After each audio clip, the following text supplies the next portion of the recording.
I want to now introduce our panelist and then give them up to 7 minutes to make their presentation. And then, as I said, we'll go to questions at that point. So first, Mayor Kaylene Potter. She's an alumnus of BYU. She currently serves, which is, by the way, where we met at a dinner for Professor David Maggabee, who is retiring. She is currently the mayor of Heber City, Utah. She's previously served on the city council, and she works with Fair Vote, which is an advocacy group for ranked choice voting. Ammon Gruel, he's an electrical engineer. He's the founder of the Utah Center for Electoral Reform. He was a candidate with the United Utah Party in 2020, running against Brad Wilson, the Speaker of the House, which took a lot of courage to do. Thank you, Ammon, for doing that. He's currently the vice president of Utah Approves. This is an advocacy group for approval voting. Katie Wright is a former Peace Corps volunteer. She's served as executive director of the Park City Community Foundation. She's currently the executive director of Better Boundaries, an advocacy group for redistricting, and it was her group who successfully passed the Redistricting Commission initiative in 2018. And Ron Hooper is a successful businessman with various technology companies. He's currently the Western Regional Director for U.S. Term Limits, a nonprofit organization that is advocating for term limits. So I will now turn the time over to Mayor Potter, and we'll go from there in turn. Kaylene. There we go. Thank you so much for the opportunity to be here. I started to respond to the email when I saw our things listed. I'm actually with Utah Ranked Choice Voting right now. It's sort of evolved. Fair Vote is a partner of Utah Ranked Choice Voting, but I'm officially with Utah Ranked Choice Voting. And I've also worked with the National Ranked Choice Voting Resource Center, but just for the record. And also for the record, I think we all realize there's no perfect election system. There's not enough time and money to get everyone together and be able to fully express, be fully educated and fully express. But ranked choice voting has started in Utah as a pilot project. And interestingly, the two legislators who were advocating are on opposite ends of the spectrum, which I think you can appreciate. Rebecca Chavez Hope from the Democratic Party and Mark Roberts from the Republican Party, and both were known as on the far end of their parties. So it's interesting that they were able to come together and pass this legislation. So first, how does ranked choice voting work? I mean, essentially, as a voter, you get to rank the candidates in order of your preference on the ballot, and then the first choices are counted, and then the numbers are looked at to see if one candidate has an absolute majority of 50% plus one. And if not, the last place candidate is eliminated, and their second choice votes are applied to the remaining candidates, and the tally is retotaled until one candidate has a majority. So it's that simple, but that complicated. Let's go to the next slide. There are a lot of reasons that people advocate for ranked choice voting, and I'll just give you these few before I talk about the ones that specifically help increase voter turnout and participation. This year, there were 23 cities that voted to try this pilot project. We're down to 17 that had enough candidates, but of those cities, nobody had to have a primary election. So there are some savings that have been accrued because of not having to have a primary. Candidates, I actually am in the middle of an election. There were 3 candidates that filed, but 1 withdrew, so I don't get to do a ranked choice voting election. But it's been nice to, after my campaigns in the past, to focus on the November election rather than the August primary and the November. There were always people that said, I thought you already won the election, because they didn't even understand that there was a primary and then a general. So in such small turnout municipal elections, it's nice for candidates to just focus on that November.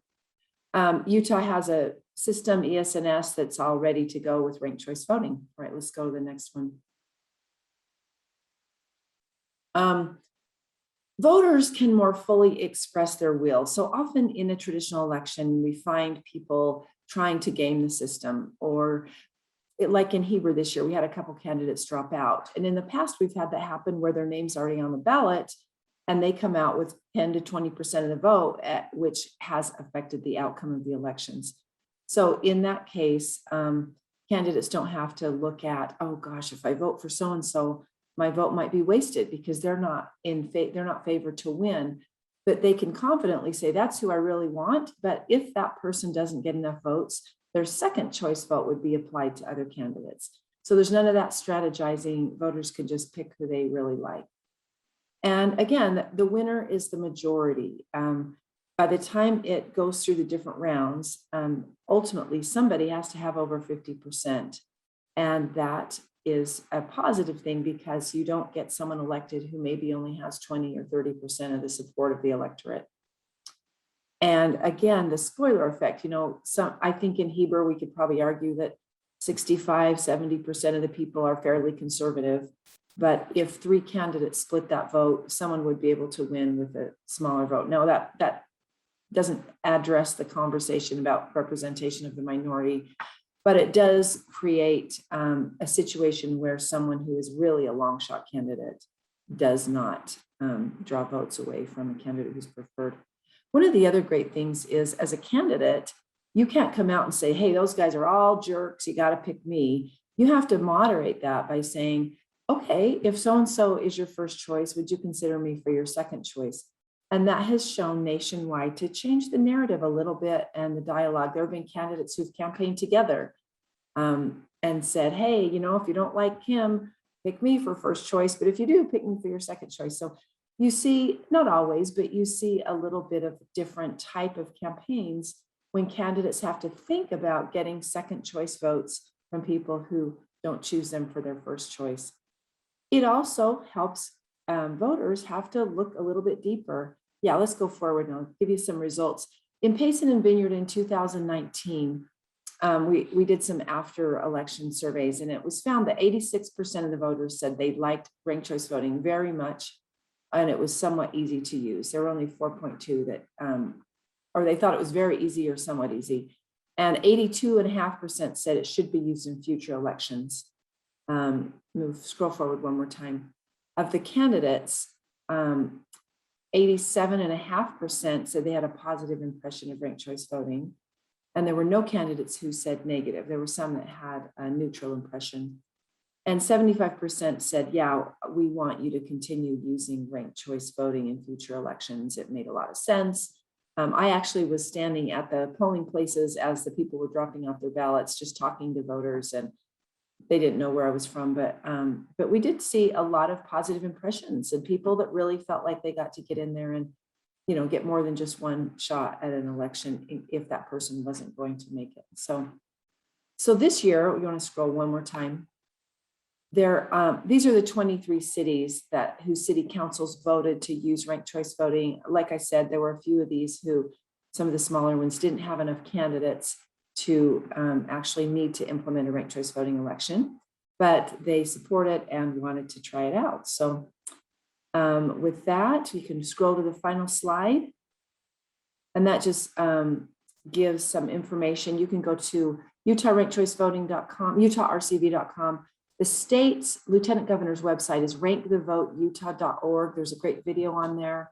And then here's a list of people who are on our Utah Ranked Choice Voting team, and an email if you want to contact me or anyone else on the team. Thank you.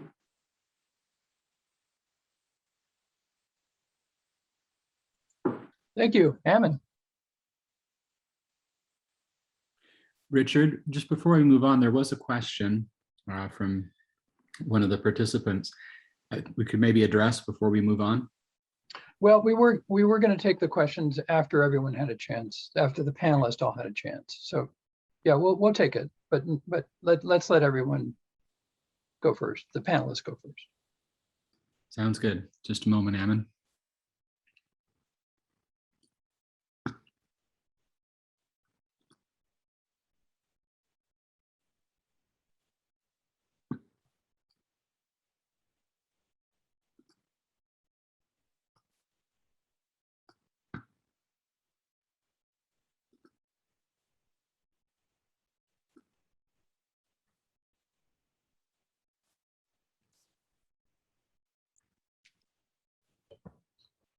All right. Thank you so much for this opportunity to speak. My name is Ammon Gruel, and I am here representing the Utah Center for Electoral Reform and Utah Approves, and I'll be speaking on approval voting. Go to the next slide.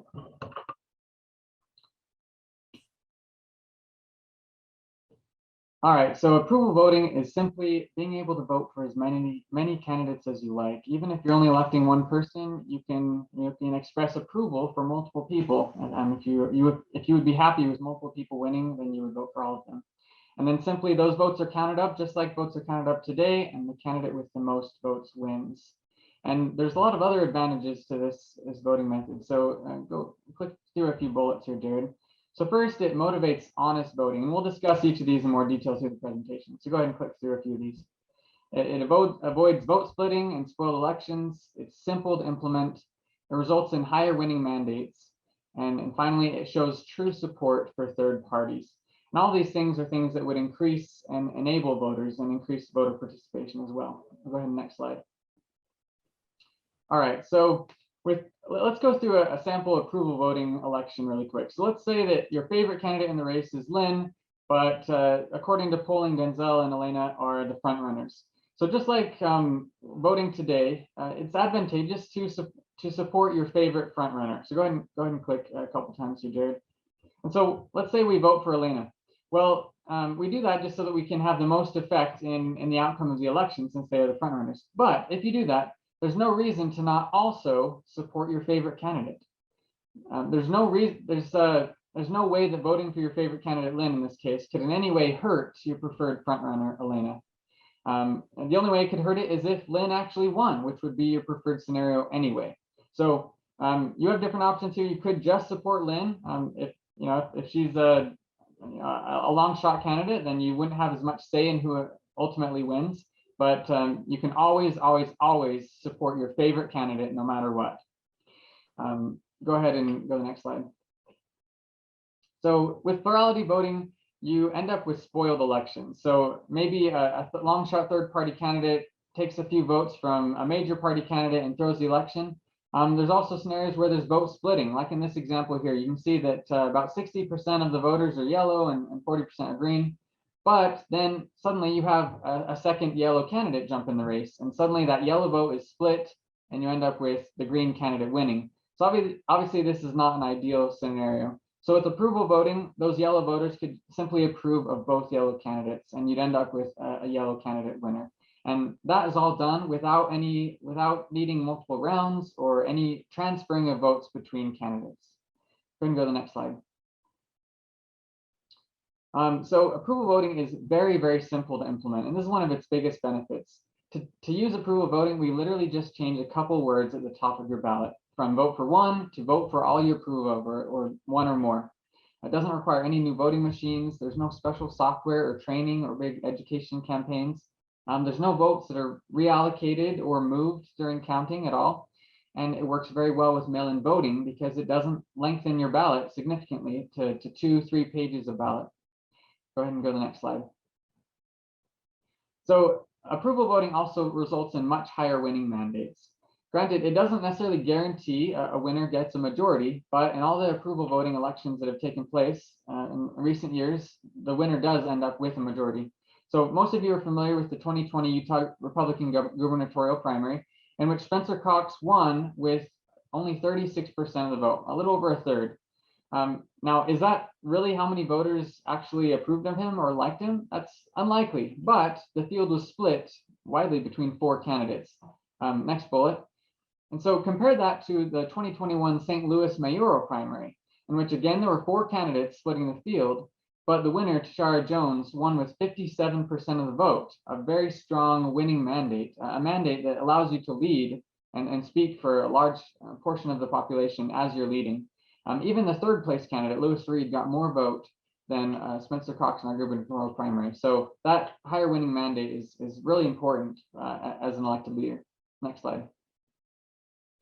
So this data here is based on the 2012 presidential election it was in a district in Manhattan, and they did some exit polling after the vote to see how voters would have voted with a couple of other voting methods. You can see plurality, our current method, in orange, purple is ranked choice voting, and then approval in green. And so you can see that just looking at the plurality results, you would think that these voters do not like third parties at all, or very, very little. I mean, they have 2 or 3% per candidate. And ranked choice voting looks very similar looking at the first preferences.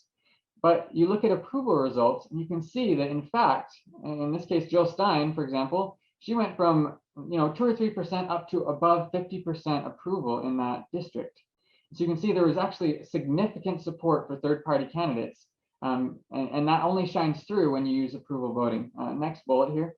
And so one big benefit of showing true support for third parties is that those third parties are able to fundraise much better, they're able to recruit better candidates, and they're seen as legitimate contenders for races, and so they can get much better media coverage. So approval voting really allows third parties to grow and flourish. Next slide. And finally, our organization did some recent polling here in Utah in May, so just a few months ago. Basically, they asked a bunch of questions about different voting methods and explained these voting methods thoroughly to the respondents. And at the end of the survey, they simply asked, which of these voting methods would you support? And people could select more than one, so it adds up to more than 100 here. And so by a slim margin, approval voting was the most popular among respondents. But the point that I really want to hammer home here is that last item there, the next bullet here. So only 9% of respondents said they wanted none of the above, said they didn't want any election reform. A full 91% of voters supported at least one voting reform. And that is a very compelling mandate for making something happen. Voters are tired of selecting the lesser of two evils. They're tired of the vote splitting and the spoiled elections when it's so easy to eliminate these issues just by implementing one of these alternative voting methods. Next slide. And with that, I'll end. This is some contact information for my organization, Utah Center for Electoral Reform, and I'm also Vice President of Utah Approves, and we'd love to answer any of your questions. Thank you.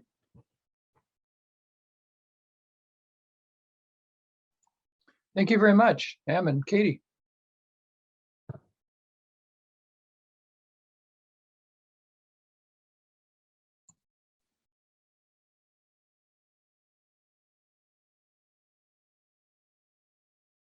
Hi. I don't know if it's possible. Thank you. Great. And that, I think, is the third slide. All right. Well, thank you for having me here today. I'm really pleased to be here. My name is Katie Wright, and I'm the Executive Director of Better Boundaries Utah. We are a 501c4 bipartisan organization, and we drafted and passed Proposition 4 in 2018, and then negotiated with state lawmakers and reached an agreement in March 2020. So we chose a ballot initiative because the Utah Constitution can only be amended by the legislator. So instead, we decided to amend Utah State Code, which you can do through a ballot initiative. And the reason why the commission is advisory is because the Utah Constitution is ambiguous about the role of the legislators. And we did not want the process to be disqualified right out of the gate. So that's just a little history. And I just want to acknowledge that the Utah United Party has been a really great partner in this through your advocacy, and we very much appreciate your support for independent redistricting. And oops, sorry, if you can just go to the next slide. So I'd like to tell you, I know the audience today is very supportive of Independent Commission and our mission of reducing the harmful impact of political gerrymandering and other types of gerrymandering throughout Utah. And so since you're pretty knowledgeable about what it means and the process is currently underway, I'd love to give you some background on where we are. And then we can, have questions in the debate portion about if it's working and the role it has in our community. So in February 1st of 2021, the commissioners were appointed, and how they're appointed is written right into the state statute. So the governor is able to appoint the chair, which is a BYU professor, Rex Facer, and then the majority and minority leadership are able to appoint 3 commissioners each, 2 from their own party and 1 independent. So we have a commission of 7 that represent Republicans, Democrats, and non-affiliated. And I think what is really important to note here is that the commissioners who have been appointed have a lot of clout and notable reputations throughout the state. We've seen in other cases nationwide that who is appointed are people without reputation and expertise, and that really makes it challenging for the commission then to have be elevated in their work. And so we're really pleased with the fact that we have former state lawmakers, state Supreme Court justices, and folks that have a lot of expertise. I will note that we also have a GIS professional, which is really important when it comes to map making. And their job right now is to draft and eventually recommend 12 maps, 3 for each of Congress, State House, State Senate, and State School Board. They will present them to the state lawmakers on November 1st, and the goal is to have maps adopted before Thanksgiving, but they have a hard deadline of December 31st because candidates have the right to start collecting signatures, as many of you know, on January 1st. So this is where we are right now. Next slide. So there is a parallel process happening as we speak in Utah, which is confusing, of course, to the average person. And so some differences that you can draw between the Legislative Redistricting Committee and the Independent Redistricting Commission. I think the first is their makeup and their balance of partisanship. I think a second really notable difference is the use of incumbency data. Whereas the Legislative Committee has made it clear that they will have incumbent data on all their maps and be a focus of their conversation, independent commissioners do not know and are not using any incumbent data while drawing maps. Additionally, and I'll get into this with a little bit more detail, whereas the Legislative Committee is only required to follow constitutional law, so the two big ones are one person, one vote, and of course the Voting Rights Act, the Independent Commission has a list of standard and criteria that they are balancing. Both organizations or both groups are holding hearings statewide, and I really encourage you to tune in. And then there's a bit of a difference with public input. So they're both discussing and accepting maps drawn by the Utah public. However, the Independent Commission is allowing people to draw communities of interest, which is way easier for the average person. There's map making tools where you can go and say, hey, this is how I define my community, and I hope you keep them intact. Whereas the Legislative Committee really is only looking at fully drawn statewide district maps, which is quite a high bar to follow. And finally, the Independent Commission is extremely transparent. All their map drawing is done publicly. They YouTube it, you can find it online, and you're able throughout the process to give direct feedback on the draft maps. You can do it right now on their website. And then there's a final change that I wanna, or a final difference that I wanna highlight that wasn't as prominent when I submitted these slides, which is the Legislative Redistricting Committee is not looking at all at any racial ethnic data, whereas the Independent Commission is. They are both prohibited from using it as a primary consideration when drawing lines, except for when you can form a minority majority district, majority minority. Sorry, I think I got that mixed up. However, it is legally allowed to be among the considerations. And so that's what the commission is doing, the Independent Commission, whereas the Legislative Committee isn't looking at that data at all. Next slide. So there are a lot of standards that the Independent Commission is balancing. I think a quick rule of thumb to remember them is to think in terms of the C criteria, keeping cities and counties intact, considering communities of interest, contiguity, compactness, and then certainly there are others that don't fit into that really handy C criteria, such as the prohibition of undue favoring or disfavoring of an incumbent. Next slide. So as I said, this process is underway right now, and it's very critical that we have participation. So I really encourage everyone to look at the maps that are being drafted right now by the Independent Redistricting Committee and give your feedback. You know, they're not able to know every nook and cranny of our entire state. They need people living in those areas to tell them, hey, you just divided up a neighborhood, consider putting the line over here.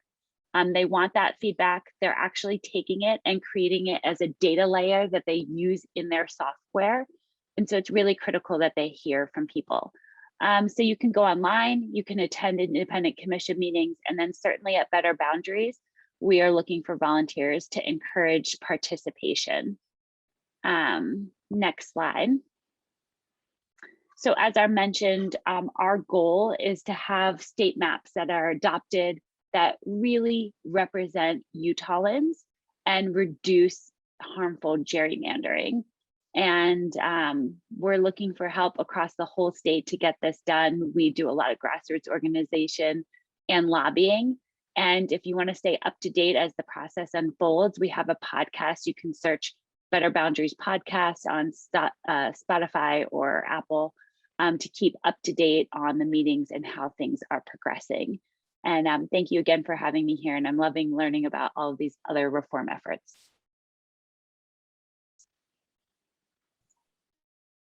Thank you, Katie. So Ron.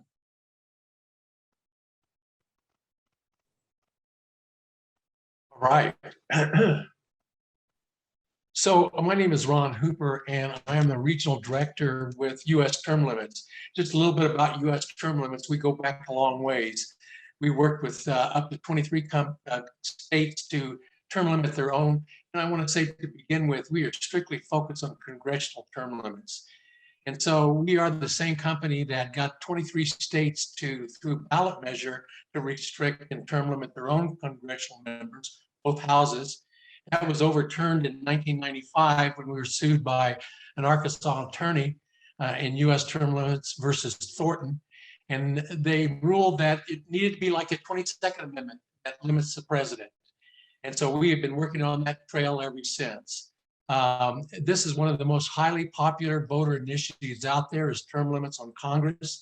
These are Utah likely voters. We'll also be doing some new polling in January when your session starts.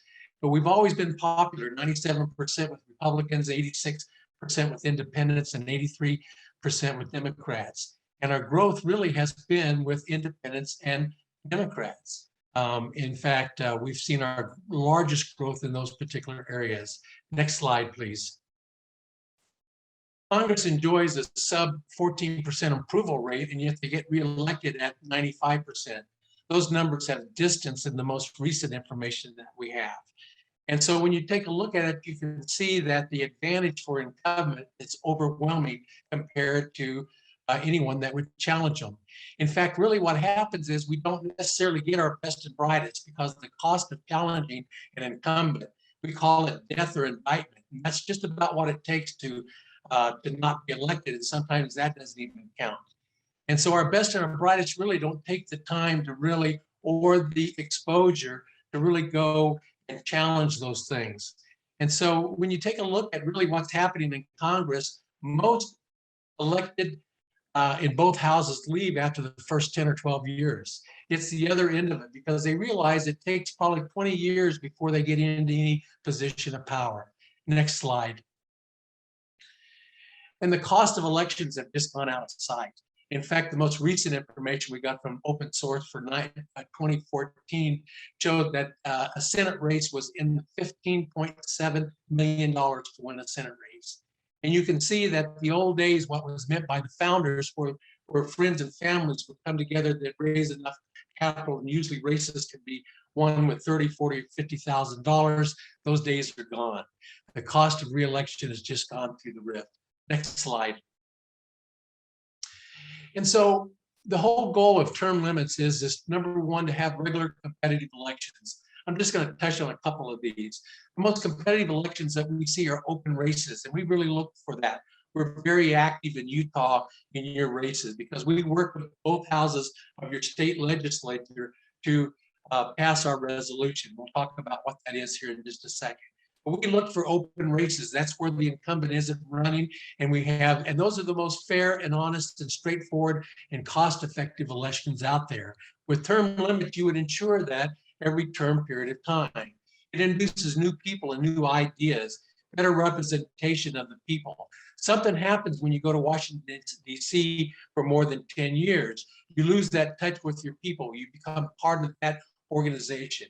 We would get higher quality candidates because the candidates know that they're not giving up their entire life to represent their people, that they typically have family and businesses and connections back in their home. And so they go there for a short period of time to take care of the people's business.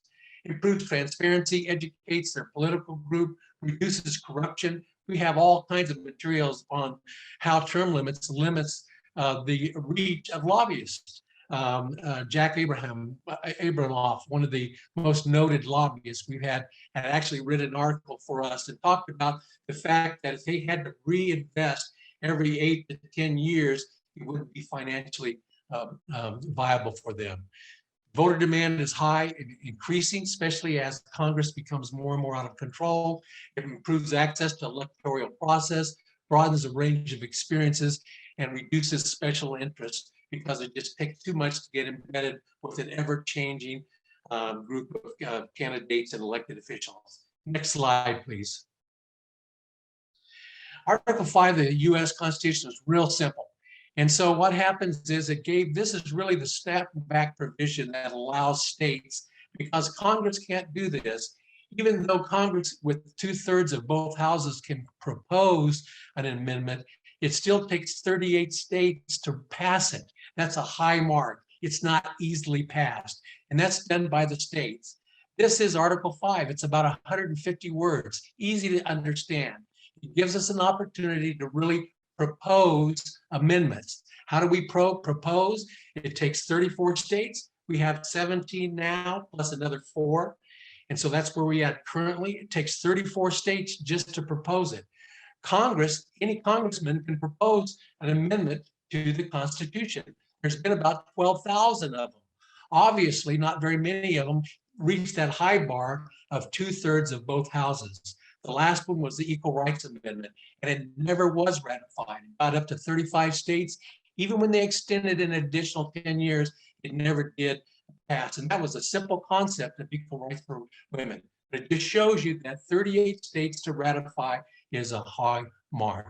We want to see that happen. We're working in Utah. We're working with both chambers. We have a lot of help here in Utah with our volunteers and some of our paid people that are working. We've passed the House before. Our challenge is in the Senate. So we're really focusing on that. We have probably nearly 30 pledge signers in both chambers of the Utah legislature, both Democrat and Republican. And so we think it's time has come for us to establish, I call it the Octogenarian Caucus. When you take a look at where the power is, those people are over 78 years old and have not lived in their districts for 20 years. And so when you really think about it, this is the opportunity that states have to really seize the power given to them under Article 5 of the Constitution and make some critical changes. The next slide, please. This is my contact information. You can reach me anytime. That's my email. If you have questions, obviously we have a deep bench of knowledge and background on this. We've been doing this for a long time. We have both the Senate and the House in the U.S., the 117th Congress. We both have sponsored bills in both the House and the Congress. Those never make it through committee. So the only opportunity we really have is with states, and we're working real hard in Utah. That's it. Thank you very much, Ron. Thanks to all of you for your presentations.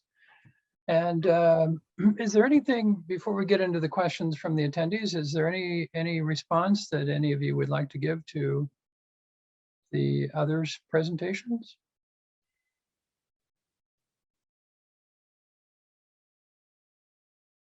Well done, everybody. That's my response. Yeah, very informative. Okay. Yeah, I would agree. I mean, I think this is one of those cases where there's no silver bullet to reforming democracy. I believe in silver shrapnel. I regret the violent metaphor, but it's really great to hear about all the work on the ground and creative ideas. And I just appreciate my fellow panelists. Well, I think you've identified, several different problems, and your efforts are intended to address some different problems here. But I think it all comes down to, can we empower the voter more? Can we help the voter? I mean, that's ranked choice voting, approval voting, independent redistricting, providing the voter with a situation where their vote, actually can matter in a competitive district, and also term limits. Well, let's get to the questions here. First question is actually for me. What are multi-member districts? I'm sorry I didn't explain that, but that's where more than one person gets elected from a district. So we actually already have that at the local level when you have kind of an at-large election for city council, which is common in Utah. So that would be sort of a multi-member district because several people are representing the same place at the same time. But there are state legislatures that there are a few of them that also have some multi-member districts where when you go in and vote, there might be, you can vote for 2 or 3 people who are in the Senate or House who actually then represent the same constituency. I hope that helps. So I think this is David Westerby. What challenges do you face from the Utah legislature in enacting any alternative voting measure? This is for both Kaylene and Ammon. Now, I can speak to that briefly. So obviously all of our current legislators were elected under our current system. And so there's a lot of fear that if they make changes, that it would make it harder for them to get reelected. And that's just an inherent obstacle for any updates to the voting system. Beyond that, I would say the biggest obstacle is just that most legislators don't understand these alternative voting methods very well. Recently, I've presented in front of the Government Operations Interim Committee this summer and spoken with each of the members individually. And I always think that I'm presenting, the idea very simply and very well. And then afterwards, I get questions from legislators that indicate that they really don't understand these voting methods very well at all. And so just education is a huge obstacle because these legislators, they have, 100 different issues, hundreds of different bills every session.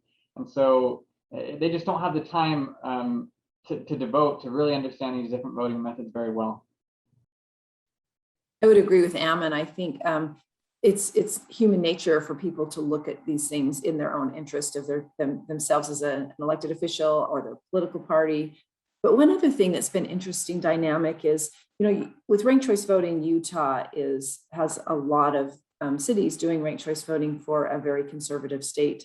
And we see these changes more often in states that aren't as conservative. And so people think it's hurting conservative candidates for some reason. But really, I think conservatives just have a harder time making changes with things that have particularly been institutions forever. So it's just, they're more reluctant to try something new or change. And I think that's what we see in our legislature is, like Ammon said, it's so hard to understand the complexities, or not so hard, but they need to take some time with all the things going on. And so if they're confused, it's easier to just say no and not try it. So this is a question for Kaylene. Doesn't ranked choice voting create a logistical problem for county clerks? And how are you dealing with that? Obviously you are, because cities are going to this, but how are you dealing with the county clerk reaction? I guess it depends how you define logistical problem. As the group was trying to get some city or some county to try it out, Utah County was the first, and that county clerk claims that it was easier, faster, and cheaper. But I did speak with Sherry Swenson this week, and things are a little different in Salt Lake County than they are in the other counties, just because of the size and the complexity. But they're figuring it out. I mean, I guess you have to decide if some inconvenience and some changes in processes justify a better system. And according to Utah County and the outcomes, they did feel like it was that way. But we are working closely with there's only 4 county clerks that are doing these all those cities fall into 4 counties except for Moab, and Utah County's running theirs. So we are working closely with the counties and the cities, making sure they have all the support they need to have a successful election this year. If you don't mind, I'll make a brief comment on that as well. So I've spoken with Ricky Hatch, who's the Weber County clerk, extensively on this issue. And what he says is he doesn't necessarily say that tabulating the election is difficult for a given city, but it gets difficult, especially when you go to statewide elections. Currently, under our current system, our votes are tabulated at the precinct level, and then it's easily summed statewide. With the ranked choice voting election at a statewide level, which we're not doing currently, is those votes would have to be centrally tabulated. And so that does create a significant logistical issue. And that's obviously not something we can try during the current pilot program. And so I think most of their opposition isn't necessarily to what's currently going on, because like you said, it went really well in 2019. It's going really well in 2021. They're just looking ahead to statewide, and they're worried about the logistical issues with that statewide dynamic. Let me intervene here and ask Ammon, since you were talking about that, about statewide. So this was done in Maine. Are you familiar with and Kaylene as well, the ranked choice voting, and yet it faced a lawsuit after it happened. So do you worry that might happen, that courts may overturn this even if you do get this implemented, either one, approval voting or ranked choice voting? Because there probably will be lawsuits that will come out of this if a candidate loses. Yeah, Yeah. Sorry, go ahead, Kaylene. I was just going to say, I'm not an attorney, but I think, I guess, I don't know. I'm not as familiar with the main lawsuit, but my understanding is they took it away, then they brought it back. So they're back to using ranked choice voting again. I honestly, I haven't really heard of any kind of a particular, I mean, if somebody loses, do you say it's not fair because I lost? I don't know what their arguments would be. I guess it's always possible to have lawsuits. And we just decide if the gains and the changes in the positivity among the voters who are so frustrated right now outweigh some of those problems maybe working through. Yeah, so I know a little bit about what happened in Maine. So one of the races, it was a congressional race in Maine, was using ranked choice voting. And throughout the rounds of tabulation, one candidate ended up coming out on top of the other. So it was what you'd call a come from behind win. And let me just make it clear that this is actually the whole point of ranked choice voting, is these come from behind wins. If you have the person who's in front initially and eventually win, then it's the same as plurality. So it was a come from behind win, and I don't think, judging by the total number of voters, they actually ended up getting a majority. They had a majority, but only if you took away the exhausted ballots, and so it was less than a majority. But it was one way. And so the Republican governor, actually came out and claimed a stolen election. He actually wrote stolen election on the official certification of that election. And I mean, it speaks to the current climate that we are currently in. People inherently distrust elections when they come out on bottom, right? But I think just because of the multiple rounds and the come from behind win, there was this notion, even more so than under our current system, that was stolen. And plus the idea that voters had been promised a majority winner, and in this case, the majority was only, I guess, artificial due to exhausted ballots. And so I think those were a couple of the dynamics that went into play in Maine. So, I mean, I think ranked choice voting works really, really well when, there's just, not when there's just two major candidates and maybe a third party that gets eliminated quickly, and it's just a head-to-head race. That works really well. But when there's a crowded race, it tends to be confusing, and you end up with these come from behind winners and issues with transparency. I think that come from behind are a small percentage, but it does happen. because sometimes you have someone who's more popular, but like maybe they just represented 30% of the electorate, they get their first choice votes, and then they don't do as well in the following round. So that is a possibility.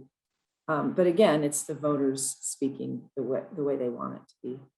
Yeah, I think this candidate clearly was, trying to find something. They either didn't understand how ranked choice voting works, or they understood how it works, but that didn't matter. They were using the fact that they had been ahead at some point in the process. So another question, this is for Kaylene, is who's behind the billboards and the No on RCV campaign? And I've seen lawn signs as well. What's going on there?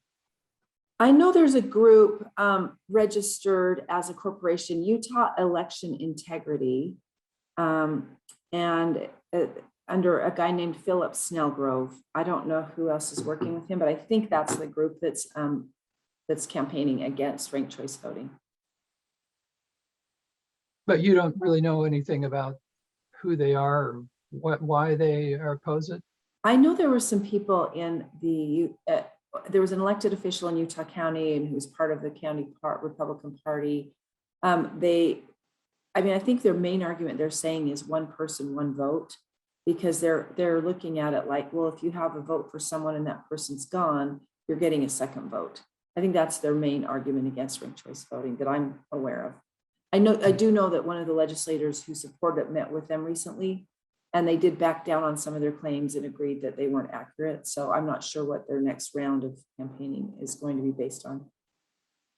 Yeah, just really briefly, I've actually read through all of their materials on their website, and it was full of false claims and misinformation. So yeah, it's not a legitimate actor in this discussion, I would say. So when they create their to-do list for the beginning of the day, they can't prioritize. They can only do one thing. Exactly. Yeah. So this is a question for Katie. And this is one that sort of I wanted to ask as well. So the state legislature is doing its own process, which is what it has done in the past. Doesn't that mean that you're going to get two sets of maps that are going to come out of this? And isn't it likely that the legislature is going to pick their own map and just basically ignore the other map? What's going to happen here? So I'm not going to sugarcoat the reality that in the end, state lawmakers have the power and authority to adopt maps. That is the case. And but with that said, and I think you all understand working on the types of issues that you're activists and advocates for, independent redistricting or redistricting is a place, it's so fundamental that even an incremental win can have just enormous impact over time, making this fight so important. So I'll tell you why I'm optimistic and what's going well. So first of all, as I spoke to earlier, the commissioners on the independent commission have reputations and are putting in such demonstratively incredible hours and time and effort that I think that they're hard to ignore, especially when you have people like Rob Bishop and Lyle Hilliard known so well through the state lawmakers who are appointed, who are doing the work, and so I have a voice and a role in this. Secondly, the independent commission has seen an incredible amount of input for Utahns. Utahns are really engaged in redistricting this year. As an example, they've already received over 400 communities of interest, and really the process is just kind of started. So we feel that there's a lot of voice and activism among Utahns. So at Better Boundaries, our goal is one, to make sure the integrity of the independent commission is upheld and that the maps that they recommend really adhere to the criteria, because we know that criteria reduces gerrymandering. And second, it's to compel the state legislators to adopt those maps. And that's not an easy task, but we will use all the tools we've honed throughout the 4 years we've been working on this, which include lobbying, statewide grassroots organization, and really making a loud ruckus that state lawmakers have to listen to. So that's, yeah, go ahead. Yeah, so I think what you're counting on is the weight of public opinion to be in favor of the redistricting commission maps rather than the legislative maps. But what happens if the legislature takes their own maps, which I think is quite likely since they're going through the process on their own? What would better boundaries do for the next redistricting process? Anything? Yeah, so I mean, first, I think I want to note that it's not likely that there's going to be a black and white win or loss on this, because there's 4 maps and there's so many iterations of those maps. So we could have a scenario where some of the independent commission maps are adopted, or we could have a scenario where the maps adopted are dramatically similar to the independent commission maps with, like a slight change. So in our scenario planning, which of course we're doing, there's a lot of iterations and nuances between total loss and total win on this front. And our response is going to be based on where we land in that. And again, I think an incremental win can have impact over time. Just the fact that we have this criteria now written into state statute is such progress, towards the march of independent redistricting. And even you can see that now reflected in the dialogue. So when people are getting up and giving input at the legislative committee meetings, all they're talking about is keeping cities and counties intact, keeping communities of interest intact. So already the dialogue and the criteria have kind of shifted because of the dual process. So we're optimistic, and I think it would be very preemptive for me to say if A, then we're going to react this way, because there's too many nuances in what the final product could look like. Okay, thank you. So this is a question for Ron. What do you see as a reasonable term limit for, well, this question asks about state and federal, but you're really only focused on federal. For members of Congress. We're focused on both the houses of Congress. And so the way the state resolution works is that'll be decided at a state convention. So they'll decide how long and how deep those kinds of changes happen. It can also impact benefits that they have, retirement, those kinds of things. Our congressional bills that are being sponsored in the Senate and the House have 3 terms for the House and 2 terms for the Senate. So you could go through 6 years in the House and then 12 years in the Senate, or a total of 18 years. So that's the 2 scenarios that we see. But that'll be something that's decided at the state level at state convention. They'll get together. Some people want to see more years in the House. So I think that'll all work out. Some would like to see it go into more bureaucratic things too. So we think that eventually, like 12 of the 17 amendments that after the Bill of Rights, that the state starts that, puts pressure on Congress, and Congress ends up doing it. They've done that 12 out of the 17 times. So once we get close to that 34 states, we think Congress will act, because the last thing they need is 34 states determining their terms of employment and how deep and how wide. So that's what we think eventually will happen. So you're not pushing a particular term limit at this point. You're sort of keeping that open? We are. We want that to be left up to the state when the states get together. So once 34 states have passed this resolution in both of their houses, then they would call for a state convention. And then they would get together and they would decide at that point in time, how many years, how deep, do we want to impact some of the other things that are involved that kind of aggravate people, the giveaways that were given to Congress. So that would happen at the state level. But that has to be spelled out when it's a proposal from Congress. And so our Senate bill and our House bill that are in place right now in 117 Congress have those limitations. They're the same. 3 terms in the House, or 6 years, and 2 terms in the Senate, or 12 years.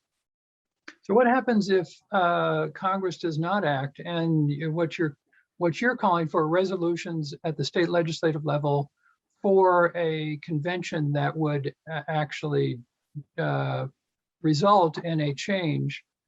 of course, there's all those concerned about what is the Constitutional Convention able to do? I mean, we've never had a second one before. Is there a fear that it's going to be far beyond term limits? Well, we hear that. That's really the number one pushback, that, 34 states will come together, drink the Kool-Aid and eliminate Second Amendment or something. Chances of that really are slim and none. And the best example of that is the Equal Rights Amendment that I'd mentioned earlier. They started talking about that in the 20th. It took till 1972 before it passed both houses of Congress, and it never did get past 35 votes. Even when they extended it an additional period of time, it never got past 35 votes. And some of the states have started to vote to rescind it. So you can see that, and that's why we have the best opportunity for success, is because ours is simple. There's no economic relevance to what we do. And so it's really just a convention to call for establishing term limits on both chambers of Congress. Just one more question. So how many states now have term limits of some kind on their state legislators? Well, there's a group now that have 34 states. In fact, there's a group now and there are different things. Some are balanced budget, some are campaign finance, 17 and 21. So 17 plus 4 is 21. So we have 21 states that have called specifically for term limits. And then we have other states, and then we have 6 states that are plenary. So they called for a state convention, but there's no subject of matter attached. So there's a group now working with all of those, would be 34 states, get them to come into agreement and call for that state convention. And you're exactly right. The next one will be the first one. We haven't done this before, but it's an opportunity for the states to show their power, step up to that challenge, and show Congress that we are in charge. So isn't it true that then because most states don't have term limits on their state legislators. And so what's going on here is that these state legislators are voting for term limits for congressional representatives, but not for themselves, which is true in Utah as well. Correct. 35 Okay. governors have term limits, and about 17 of the states have term limits. So it's not unpopular, but it's not our focus. We think. No, I understand. Yeah. Yeah. But there's a bit of hypocrisy in this. Yeah, let me tell you something. Those people are not overpaid that service in your legislature, and they don't have this unlimited ability to budget that we have in Congress. So our focus is strictly on Congress. That's where the problem is. That's where we need to fix it. Yeah. As a party, we actually think the problem is also at the state level. There are no term limits in Congress, in the state legislature, or the governor, or anybody. Well, we support term limits on any elected official. So we've gotten involved in those kinds of things, and school boards, all that kind of stuff, because we have a deep library of information. So we make that library available. And same thing with your efforts on the state. If you want access to that, we're happy to give it to you. We're happy. And I've spoken in favor of those things before in Washington, as an example, just in this last session. So, we support term limits for all elected officials, but our focus is on Congress, because that's where the money is. Thank you. So this is a question for Kaylene. For those worried about the complexity of counting votes through particularly RCV, it doesn't software handle this?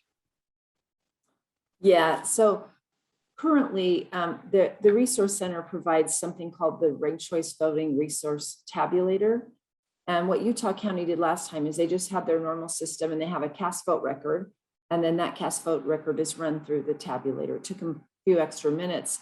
It's certified the same as other voting systems in the state. And so, yeah, it's no different than another piece of software that's had to go through the state certification process. And there's another question again for Kaylene. So people say that RCV is going to yield the wrong result. This is basically based on a misunderstanding, but how do you deal with that? I mean, it's misunderstanding, and it's also some fear as well. How do you deal with that? People, I mean, I hear a lot of different things. And some of them are just, there's no data to back it up. There's no, there's just things that people are saying just to, I guess, make people afraid. But it appears, and I would argue that it does express the will of the voters, because as a voter, I get to say, well, gosh, like in that presidential race, if you want Mitt Romney, whoever you want, you get to rank them. And ultimately, it's the results that, it's like as if everyone was there together and we voted, and we're trying to get a majority. So the person, they said, oh, they lost, so now you get to vote for your second choice. In a lot of states, they have runoff elections for this reason. So if nobody gets a majority, they have another election a month later, a couple of weeks later, but it's very expensive and the turnout typically drops. So because we can't do that, this is an opportunity to do something similar with one election day focus, the highest turnout, with people getting to express who they would choose if their first choice, second choice doesn't win. So there's a lot of voter education that's necessary here, but your poll seems to indicate that when voters face RCV, that they are not overwhelmed by it. Yeah, and the same thing happened with the political parties when they used it in their conventions. The 80%, 90 percentile of people like it. They really do feel like they're getting to have more of a say than just strategizing and going, I want to vote for them, but I'm afraid they might not win. So it really gets you to fully express your preferences in order on the ballot. So let me ask a question about where you see the organization going in Utah. Do you want to see all elections, general, primary, municipal, et cetera, RCV? I think there's a legislator who's advocating for ranked choice voting in partisan primaries, not yet in a general election, because as we do this pilot, we'll get more data on, what did happen with this city election this year. We know that the two went well last year, but they were small cities. So now we're going to have some more data and say, okay, what do voters like? Were there any problems? We'll be able to analyze all that. But the legislator that's promoting the ranked choice voting primary uses the example of that gubernatorial race last year where there were 4 candidates, and Spencer Cox, I can't remember his numbers, 30 something. You showed it in your graph. 36 or so, yeah. 36. And there were 2 more candidates who I think weren't able to get signatures because of COVID. But that could be problematic to see a Senate or gubernatorial race with 4 to 6 candidates, and then the winner comes out with 20-something%. So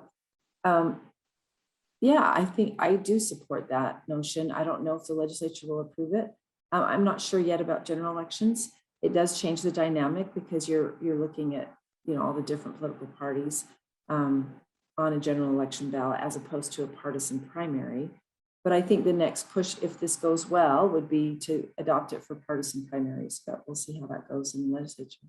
So, I mean, wouldn't the logic even be greater? Because primaries tend to have typically 2 people. This was unusual in Utah to have that many, particularly since the bar to get into the primary is so high. Whereas in a general election, you usually have multiple candidates who are running. So wouldn't RCV really be more useful in a general election where you almost always have several candidates, unlike a primary where you typically only have 2? Yeah, I know there's also a legislator, I think, trying to implement it for presidential primaries. But, a lot of people have used the example when it was Trump and Clinton and Evan McMullin. And there were a lot of Utah voters that liked Evan, but had to strategize. Am I wasting my vote? Should I vote for him? And under a ranked choice voting scenario, they would have been able to do that and say, at least if he doesn't win, I get to have a say on the other 2. So I think there are a lot of good arguments for it. And I think we're moving in some direction. We'll see how things play out with the pilot program with the cities and how the legislature decides to act in the future. I think 2016 would have been a good place to use RCV or approval voting, because it would have been interesting to see how Donald Trump would have done in either one of these. Yeah. Yeah. And it is hard to know how these smaller parties and minority party candidates could do if people could just fully vote for them and not think, well, they don't have a chance. So Yeah. it would be interesting. Yeah. So someone asked the question, wouldn't open primaries be the most important change? It would be a very important change. That's true. Most important, I don't know, because open primaries would allow people to vote, independents, people from the opposition party to vote in a primary election. In Utah, yes, the Republican Party primary, is pretty important. So yeah, opening the voting for others besides the Republicans would mean that people could actually have a say in who was on their ballot in November. So yeah, that was a question, I guess, for me. Are there other questions? Oh,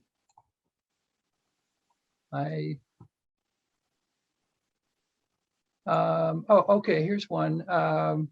What voter education initiatives are your organizations involved in? Are you seeking volunteers?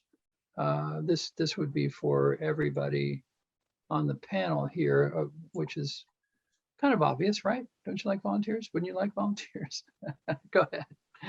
How you'd like to respond?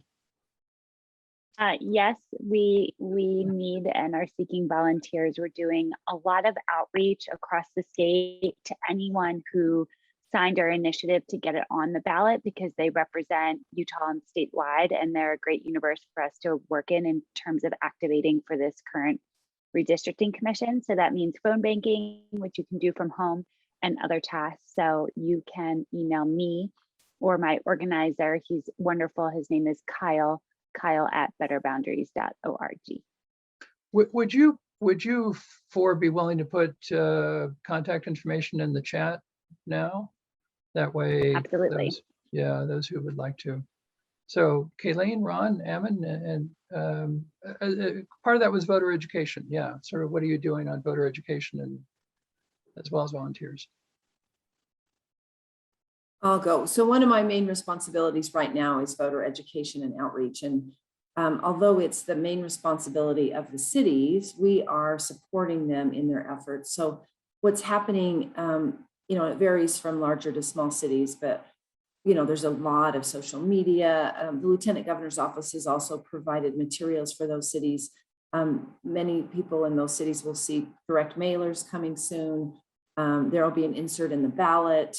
They've been, like Salt Lake City has a booth at the fair. A lot of cities have had little things at their community events or in their city newsletters. I'm working on, we received some more funding, so we're going to cities saying, how can we help you? We have a grant, possibly for some text or email outreach through voter registration lists. So yeah, there's a tremendous amount of effort going on right now to educate people in the cities who will be voting with ranked choice voting this year. We're always looking for help. Absolutely. So you can go to www.termlimits.com/volunteer or /petition and sign our petition. We have systems that allow you to instantly reach out to your state legislator and let them know your feelings on term limits. And so if you sign up for that, we make that real easy for you to reach out to your elected representative and let them know your feelings. So we'll take all the help we can get. We have a great volunteer group in Utah already, headed up by a Delta Airlines pilot, Ian Fleming, and very effective in Utah. So you bet. And like the other panelists, we definitely need as much help as we can get.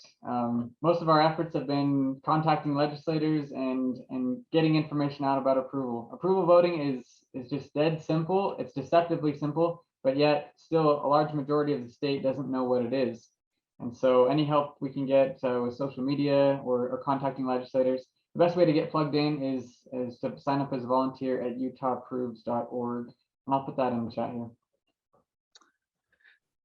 Thank you. Any other questions from our attendees? Well, let me, I guess we do have another question here. Sorry, let me see. What events do you have coming up, if any? I know that obviously the Redistricting Commission has these public hearings, but That seems to be the only one. Okay. Well, thank you very much to our panelists. If you could give them a round of applause that they can't hear, but that's the drawback of Zoom. There we go. We got some. Thank you. And thank you to all those who attended today. And I'll turn the time back over to Hillary. Thank you so much, everyone, for participating. Those were some great questions, and our panelists, very knowledgeable. I really appreciate you coming out on a beautiful September morning and taking the time to share your knowledge and your expertise on these topics. And thank you for everyone who participated. It was great to see you, and I hope you have a great weekend. Bye all. Take care. Thank you. Thank you so much.